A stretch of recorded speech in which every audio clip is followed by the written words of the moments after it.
ఒక్క నిమిషంలో బైబిల్ మొత్తం చెప్పగలమా? చూద్దాం. మొదట్లో దేవుడు ఆకాశం, భూమి, చెట్లు, జంతువులు, మనుషులను సృష్టించాడు.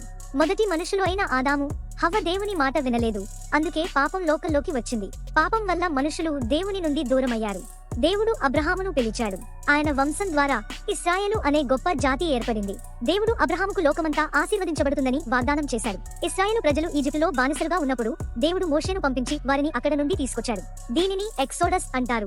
ఇశ్రాయేలీయులు రాజులను కోరారు. దావీదు, సొలొమోను తర్వాత జాతి సమస్యల్లో పడింది. ప్రవక్తలు రాబోయే రక్షకుడి గురించి చెప్పారు. తరువాత యేసు క్రీస్తు జన్మించాడు. ఆయన రక్షకుడిగా పాపముల నుండి మనల్ని విమోచించాడు. ఆయన రోగుల్ని స్వస్థపరిచాడు, బోధించాడు. చివరికి మనందరి పాపాల కోసం చనిపోయాడు. కానీ కథ ఇక్కడ ముగియలేదు. యేసు మరణించి మళ్లీ లేచాడు. ఆయనను విశ్వసించే వారికి నిత్య జీవం ఇచ్చాడు. ఇదే బైబిల్ కథ. సృష్టి, పతనం, విమోచనం మరియు ఆశ. ఇప్పుడు మీరు కూడా బైబిల్ చదవండి.